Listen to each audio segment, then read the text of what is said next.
महाकवि हरिवंश राय बच्चन जी को समर्पित कविता की ये कड़ी है पुनर्जन्म।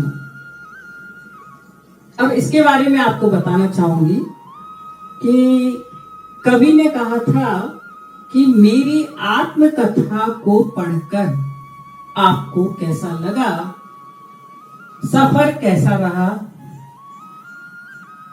बताइए अवश्य।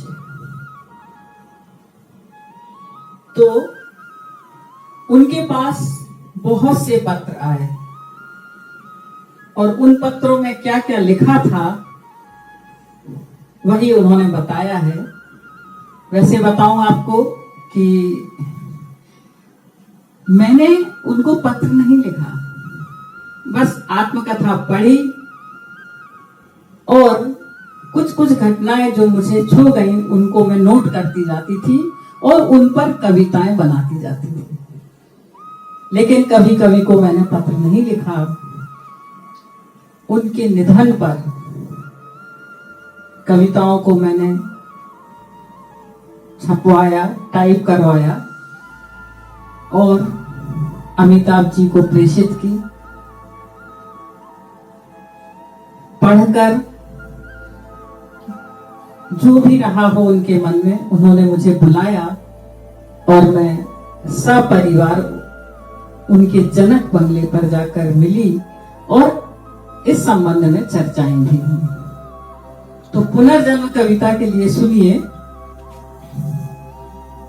कवि की आत्मकथा को पढ़कर यहां वहां से पत्र बहुत हैं आए। कवि की आत्मकथा को पढ़कर यहां वहां से पत्र बहुत से आए। कुछ ने करकल, कुछ ने चंपा, कुछ ने श्यामा के रूप बताए। अर्थात पत्रों में किसी ने लिखा कि मैं तुम्हारा मित्र करकल हूं। मैंने पहली कविता में बता दिया है कि जिन लोगों के मैं नाम ले रही हूं उनका निधन हो गया था, तो वो कह रहे कि हमने पुनर्जन्म लिया है, मैं आपका मित्र करकल हूं। किसी ने कहा मैं चंपा हूं और किसी ने कहा मैं आपकी पहली पत्नी श्यामा हूं और पुनर्जन्म मेरा हुआ है। पूर्व जन्म के हम हैं साथी। लोग लिखते हैं कि पूर्व जन्म के हम हैं साथी, भेज रहे हैं तुमको पाती, उत्तर जल्दी हमको पहुंचाओ, चाहो तो आकर ले जाओ। उत्तर जल्दी हमको पहुंचाओ, चाहो तो आकर ले जाओ। एक युवती का पत्र है आया, एक युवती का पत्र है आया, यूं कुछ कह उसने भरमाया, पूर्व जन्म की मैं हूं श्यामा, पूर्व जन्म की मैं हूं श्यामा, कसम उठाती हूं सच रामा, कसम उठाती हूं सच रामा। रूप रंग रूप कुछ वैसा ही पाया। वो बता रही है कि रंग रूप वैसा ही मैंने कुछ पाया, वही गुण लेकर यह जीवन आया, बीमारी वही लेकर आई, पूर्व जन्म में उसने जो पाई।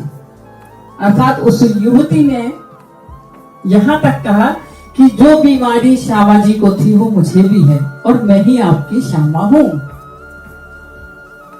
कवि की ख्याति और सफलता, कवि की ख्याति और सफलता, हर कोई उसका है बनता, हर कोई उसका है बनता, कुछ पत्रों का वह उत्तर देता, कुछ को यूं ही संजोए रहता।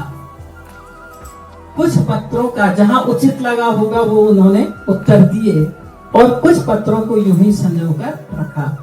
तो इस तरह ये घटना भी हुई है और उन्होंने अपनी आत्मकथा में कहा है, उसे मैंने कविता में पिरो। धन्यवाद।